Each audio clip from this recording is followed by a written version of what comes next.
अपना खून बहा के मुझे बचा लिया। क्यों मैं ना गाऊंगा गीत उसी के मुझे बचा लिया। मैं जब गुनाहों में पड़ा हुआ था ये हुआ गया,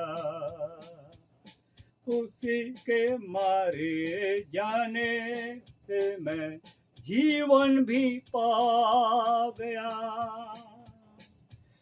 तो मैं न गाऊंगा गीत उसी के मुझे बचा लिया। यीशु में मुझे बचा लिया। यीशु ने अपना खून बहा के मुझे बचा लिया। मेरे परमेश्वर के लोगों, मेरा चैनल मेरा यीशु जिंदा है देखने वाले सभी विश्वासी और अविश्वासी भाइयों को मेरा गुड फ्राइडे का प्रेम भरा नमस्कार। आपके लिए परमेश्वर से दुआ याचना करता हूं कि आपको शांति और प्रेम से वो भर दे और इस गुड फ्राइडे के अवसर पर उसके वचन पर आपके जीवन में अमल हो, ताकि आप परमेश्वर के राज्य में प्रवेश कर सके। आज का वचन मैंने लिया है, जो वचन आज का मैंने लिया है वो लिया है संत पौलुस की पत्री फिलिपियों के नाम, अध्याय 2 8वां और 9वां है। तो आप प्लीज देखिएगा 8वां और 9वां अध्याय। हम चले बाइबल लें। परमेश्वर इस वचन में कहता है, पौलुस की पत्री फिलिपियों के नाम 2 अध्याय 8वां और 9वीं पंक्तियां।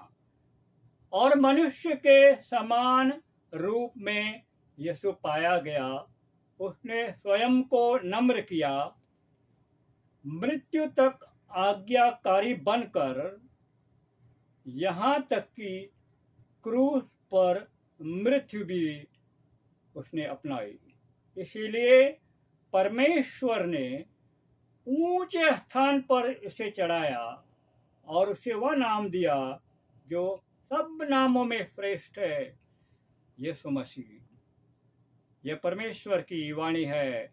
परमेश्वर के सभी लोग कहे परमेश्वर को धन्यवाद, आमीन। मेरे प्रियजनों, यदि किसी ने मसीह के जुनून को देखा है, हम तो नहीं थे, लेकिन अगर किसी ने देखा है उस वक्त जब यीशु क्रूस पर चढ़ाए गए थे, जहां यीशु के अंतिम घंटों को विस्तार से शूट किया गया हो, देखा गया हो, तो अधिकांश सवाल करेंगे कि गुड फ्राइडे, अच्छा शुक्रवार क्यों कहा जाता है, पावन शुक्रवार गुड फ्राइडे क्यों कहा जाता है। गुड फ्राइडे, कम से कम यह मेरा विचार था कि कोड़ों की वजह से जीत और यीशु के स्पष्ट दर्द का अनुभव हो रहा था लोगों को। एक नए ईसाई के रूप में फिल्म गुड फ्राइडे जो आई थी, इसके बारे में जानने के लिए अत्यधिक अनुशंसित थी, लेकिन मैंने सोचा इसे गुड फ्राइडे क्यों कहा जाता है जब यह यीशु का दिन है, वो क्रूरता से मारा गया। साधारण जीवन पर अगर किसी की मृत्यु होती है दुनिया में, तो हम उसको अशुभ मानते हैं दुनिया की तौर पे, लेकिन उस वक्त गुड फ्राइडे जब यीशु मसीह क्रूस पर चढ़े क्यों कहा गया, इसे गुड फ्राइडे क्यों कहा जाता है। मेरे प्रियजनों, ईसाइयों के लिए गुड फ्राइडे वर्ष का सबसे महत्वपूर्ण दिन है, क्योंकि यह मनाता है कि हम दुनिया के इतिहास में सबसे महत्वपूर्ण दिन मानते हैं गुड फ्राइडे पर, क्योंकि यीशु ने स्वेच्छा से, अपनी इच्छा से हमारे पापों के लिए अंतिम बलिदान के रूप में अपने आप को सूली पर चढ़ा दिया और वह मारा गया। यूहन्ना की पहली जो चिट्ठी है उसमें पहला अध्याय 10वीं पंक्ति में यह लिखा गया है, वह अंतिम बलिदान के रूप में सूली पर चढ़ाया गया और मारा गया। मेरे प्रियजनों, परमेश्वर के लोगों, यह नाखून नहीं था जो यीशु को उस मनहूस क्रॉस पर रखता था। यह नाखून नहीं था, यह उसका अयोग्य संकल्प था। यीशु का अयोग्य संकल्प क्या हो सकता था? अपने पिता के लिए, अपने परमेश्वर के लिए, हमारे लिए प्यार से बाहर अपने पिता की इच्छा को पूरे करने के लिए, और यह मेरे और आप जैसे पापियों के लिए उसका प्यार था। यह एक अच्छा दिन इसीलिए है क्योंकि उसने हमारे लिए और हमारे स्थानों का कारोबार किया गया है। यह एक अच्छा दिन है क्योंकि यह वह दिन था जब उसने पाप और मृत्यु पर विजय प्राप्त की, ताकि हम स्वर्ग या दूसरे के इस तरफ परमेश्वर से अलग न हो।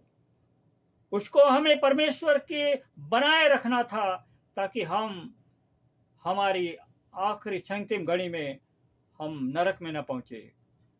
यदि आपने अपने दोस्तों, अपने परिवार, अपने शिष्यों से उस दिन पूछा होता, अगर आप होते तो, जिस दिन यीशु की मृत्यु हुई थी, तो उन्होंने यह नहीं कहा था कि यह एक अच्छा दिन था जब सभी आशाएं खो गई थी। उनके दोस्त, उनके रिश्तेदारों ने यह कभी नहीं कहा होगा कि अच्छा दिन है, जबकि उनकी तो आशा खो गई थी। उन्होंने तो भाई खो दिया था, उनके रिश्तेदारों ने दोस्त खो दिया था, जो शिष्य थे उन्हें भी यीशु खो दिया था। बुराई और मौत की जीत हुई थी मेरे दोस्तों। लेकिन उनकी प्रतिक्रियाएं 3 दिन अपने के बाद में 8 दिवसीय प्रार्थना और पवित्र शास्त्र के अनुसार जो किया गया, उनका जो प्रतिक्रिया थी वो अलग थी।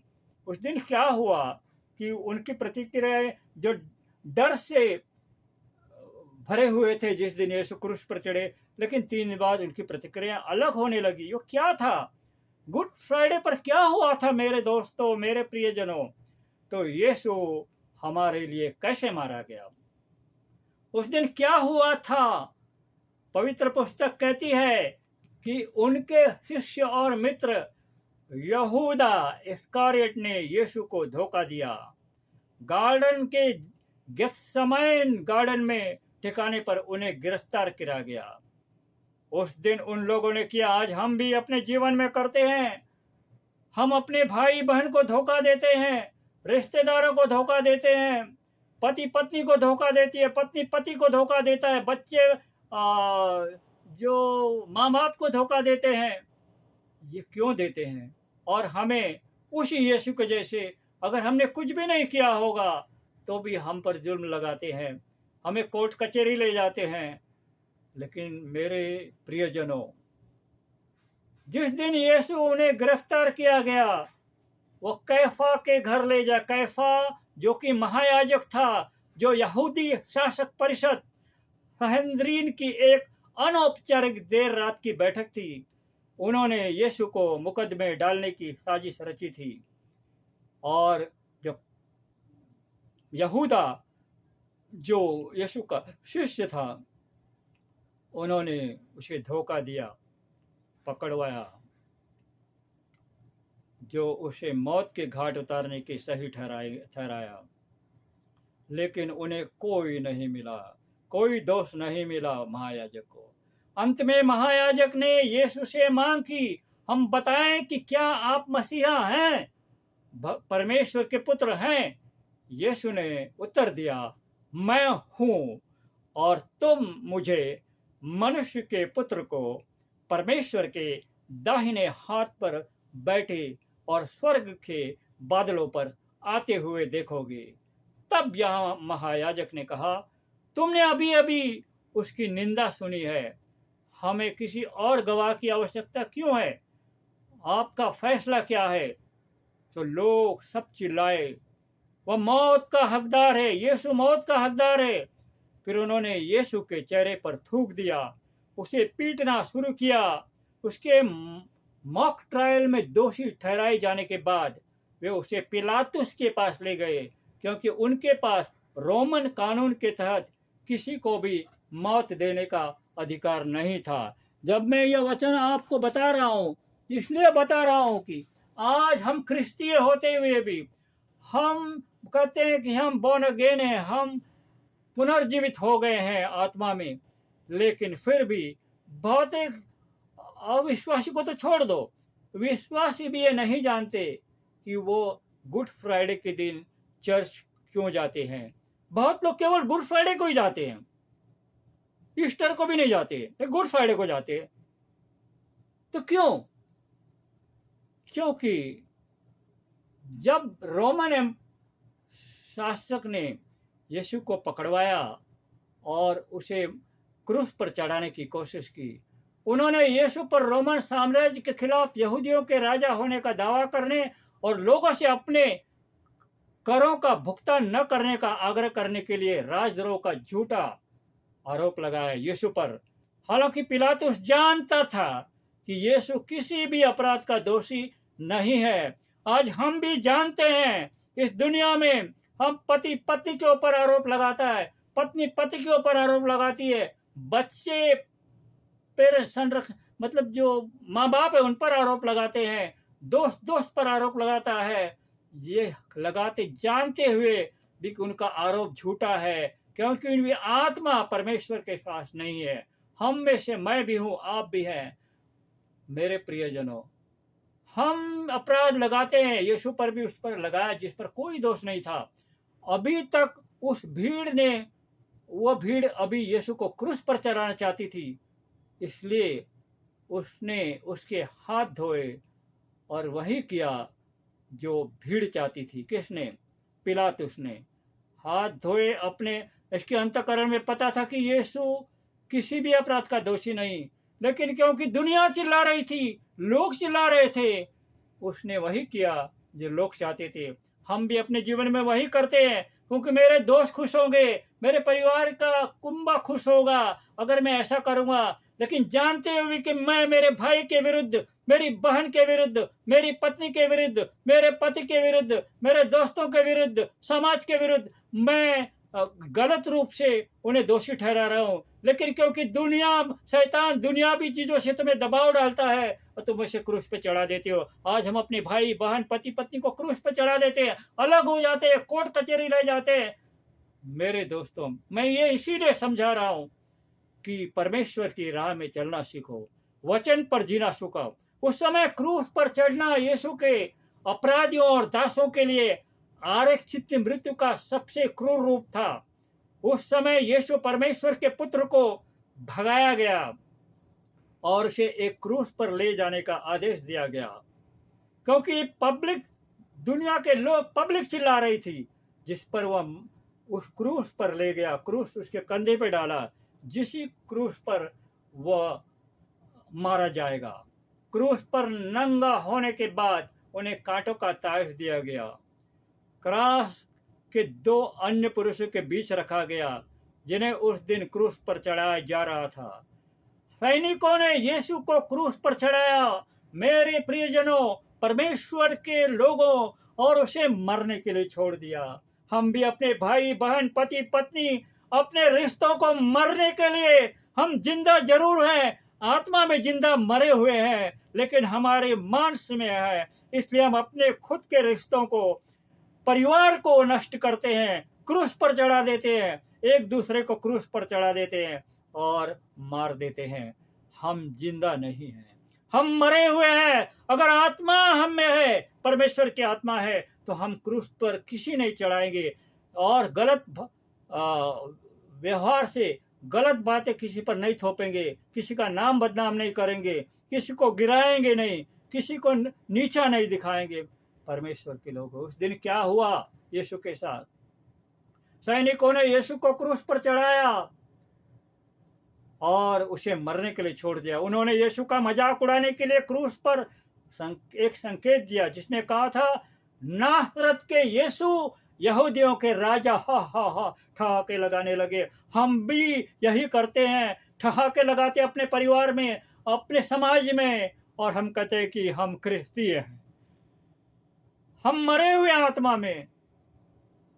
यीशु ने 6 घंटे तक क्रूस पर संघर्ष किया और पवित्र पुस्तक के अनुसार जब उसने अंततः अपनी आत्मा को छोड़ दिया तो भूमि पर अंधेरा छा गया।